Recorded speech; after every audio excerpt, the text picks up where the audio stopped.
Recently, my husband was asked to go under a re-examination for his company's health checkup. I suppose this is what happens when you enter your late 40s. Maybe we need a full medical checkup instead of just an annual health checkup. John, my husband, has a chronic disease, and I've always been worried. I'm Lisa. I've been married to John for 20 years. Our only daughter, Dana, has turned 17 and she's applying to college this year. Despite all the ups and downs over these 20 years, I was relieved to see our daughter grow this old enough. I have kept my family together while working part-time at a bakery in front of a train station. And because I was worried about John's health, I've been mindful of our meals, choosing low salt, low oil, and healthy ingredients while cooking. I thought we still had our whole lives ahead of us. But John disregarded my feelings and acted a fool. That was what happened one evening. John came home early. What happened? You're home so early. I ate too much during lunch, and now my stomach is upset. He wasn't speaking in his usual aggressive tone. Because John has a chronic disease, I thought about taking him to the hospital. But he said, I'll be fine after a little sleep. Just let me rest. So, I decided to wait and see. And after 3 hours, something seemed off with John. John was panting, struggling to breathe, and complaining of pain.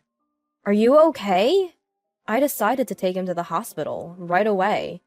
He was laid on a bed in the treatment room, and a nurse came in. The nurse was surprisingly heavily made up. Are you all right? I'm going to take your blood pressure now. How high was your fever? It was 99.3 degrees. 99.3. Got it. The doctor will be right here with you. And as she was checking John's pulse, the nurse asked him, Does it hurt anywhere? Her eyes sparkled as she said this. She seemed more like a cosplay stripper than a nurse. As I felt a sense of unease, the primary physician arrived promptly. John had to be admitted for further testing, and then the doctor informed us of the results. Apparently, he was on the verge of developing a stomach ulcer and was sternly warned of overeating or excessive drinking. Just as I had feared, it seemed his body was crying out in distress.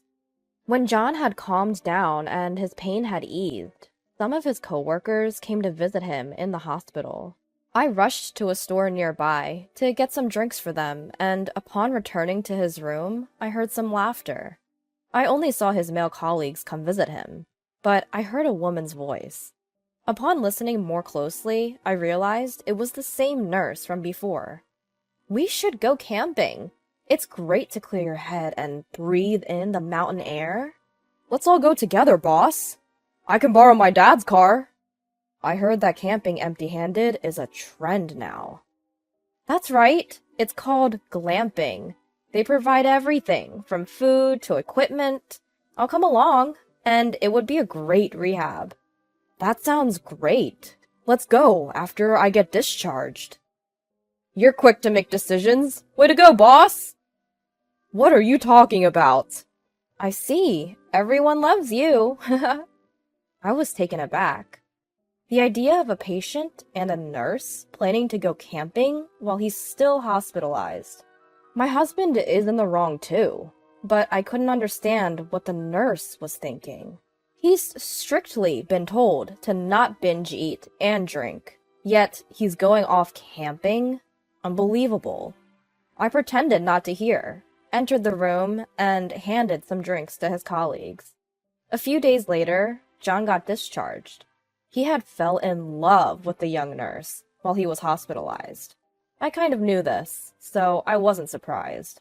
You leave this house! With my pleasure, but don't call me even if anything happens later.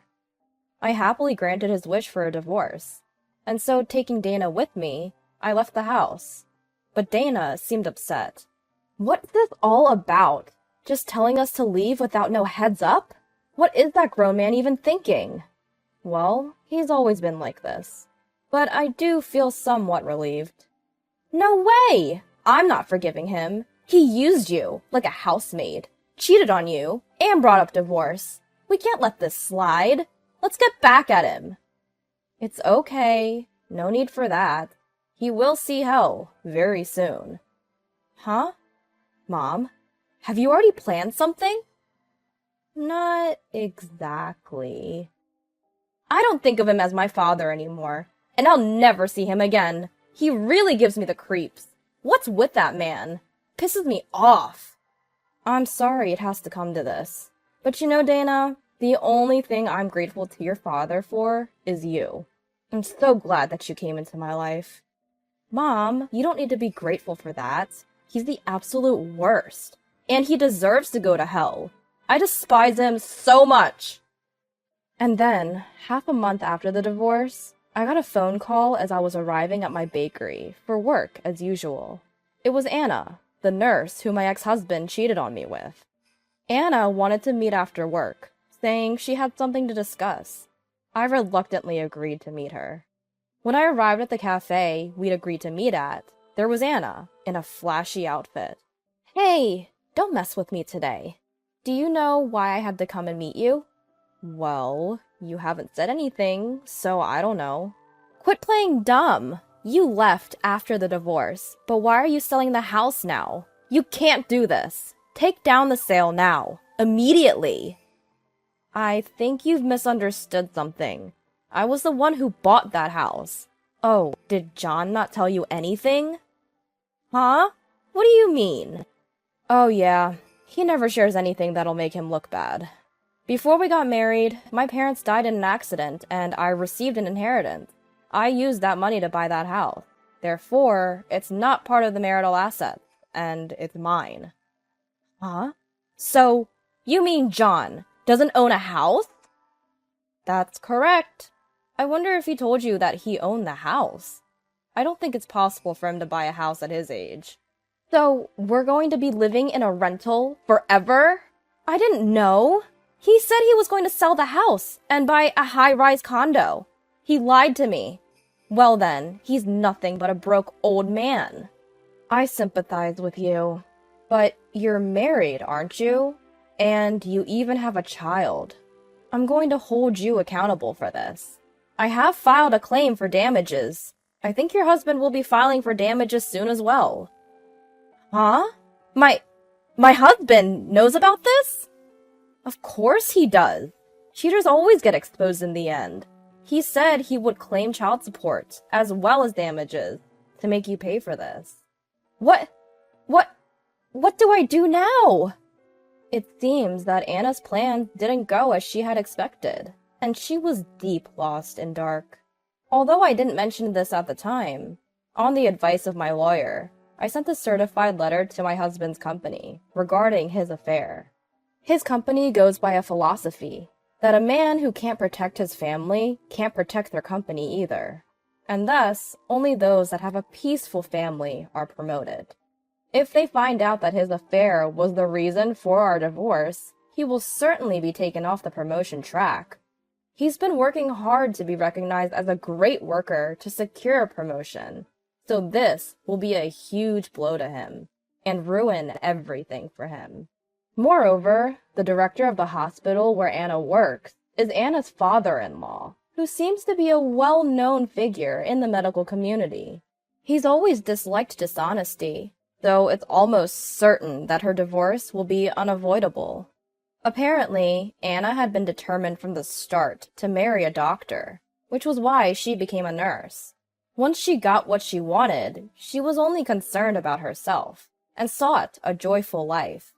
That's what led to her affair. She got married to a doctor, and her dream came true. But she ruined it all by having an affair. I have no idea why she even went down this track. I was aware of Anna and my husband's affair from the time I was at the hospital. The day my husband was admitted, I happened to run into a nurse in the hallway, Tina, an old friend of mine, and we were both surprised.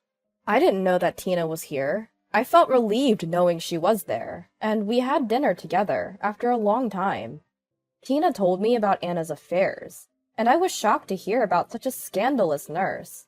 However, I wasn't concerned about her having an affair with my husband, since he was already 47 years old. I couldn't believe he would have an affair at this age. But 2 days later, Tina told me that they had already started having a relationship. Thanks to Tina, I was able to brace myself for the worst. So, when my husband told me to leave, I thought the time had finally come, and I agreed to the divorce without hesitation. The only thing I could get from a man with no property, no cash, nothing at all, was alimony. I had made up my mind to start a new life, and I was able to sell my house for more than I expected. I could even afford to buy a new condo. I felt so refreshed and was satisfied with my new life with Dana. That's when I got a call from Anna. I'm screwed. Help me, please. I can't stand not having everything for myself. That's why I wanted to make John mine, but I never intended to leave my husband. I finally got my long-desired doctor. So, what? I don't understand how that leads to an affair. You know how things can be tempting at times, right? My husband was always studying to become a doctor, so he didn't know how to have fun and was boring. So when I met John, who knew how to enjoy himself and was reliable, I got tempted to have fun with him. I'm sorry, but I want you to talk to my husband. If it's money that you want, I'll pay you enough. Huh? Why would I talk to your husband?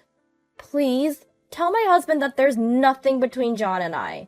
Let him know that John was the one flirting with me, and I did nothing wrong. I'll just act like I was troubled by it all.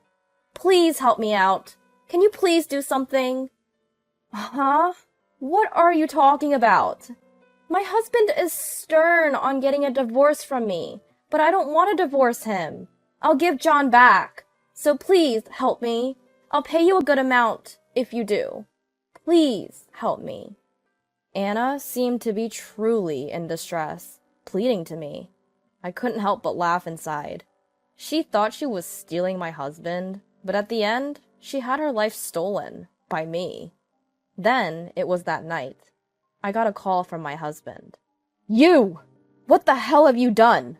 Selling the house and demanding compensation? You're taking it too far. Didn't Anna tell you? What? Why are you bringing her up? She has nothing to do with this. I met with Anna today after she reached out to me. What? It's my prerogative to do whatever I want with the house since I was the one who bought it. You don't have to be so livid. If we lose that house, I have nowhere to stay. We're divorced now, so we're not related anymore, right? We were married for over 20 years. Who was the one that betrayed their partner and cheated again? I told you not to call me even if anything happened, because I don't care. Dang it! Quit rattling! Revoke your sale immediately! I'm going to hang up if that's all you have to say. It's none of my business. You have some nerve. Fine. Anna is a nurse, so she has a good salary, and she's way younger than you. Old hags like you are trash anyway. Well, that's too bad. But Anna called you broke garbage, too. What? What? Don't you dare! And Anna, she better watch her mouth. I filed for compensation from both of them. This was the result of talking to Anna's husband, another victim, just like me. Anna's husband seemed to have noticed, and was apparently preparing for divorce. A mutual deception called infidelity, where each party seeks for others' money. There's no way such a relationship could work out. Although I knew this from the beginning, I didn't do anything about it, and nor did Anna's husband. We were delighted to let these villains free to mess with each other. But I was constantly amazed by the tenacity of those two. My ex-husband, John, had called Dana. The phone rang incessantly, so Dana had no choice but to pick it up. What? Stop calling me over and over! You finally picked up. Dana, are you okay? How's school? Are you eating properly? How's college applications going? John was asking Dana things he had never asked before. Dana put the phone on speaker, so I could hear it too. Stop bothering me! That's not a way to talk to your dad. Huh? You're not my dad. You abandoned me, remember? What are you talking about? I didn't abandon you, Dana. Let me guess. Your mom told you that, didn't she? I'm almost 18 now. I am aware of what's going on. Dana, let's live together again. Life without you is lonely. Have you lost your mind? What are you saying? You're the one who cheated on my mom and left us. I'm not calling someone like you my dad. I'll never forgive you. We're no longer family, so stop calling. Dana, are you going to abandon your dad? How many times do I have to tell you? You're the one who abandoned us. Don't call me just because your mistress dumped you. You've always been like this. It was so hard to watch Mom suffer. You're so full of yourself. You only have your interest in mind and nothing else. I'm so fed up with you. Don't say that. Please, help me. I'm all alone. If you forgive me, your mom will too. Your mom should just come back. Her ego's stopping her from coming back. She can't live without me, Dana. Please, help your mom out. Please, Dana. Shut up! Mom finally started to smile again. She's happy now that she's free from you. Don't get it twisted. I'm going to block you. Dana! Hold on! Dana! Dana!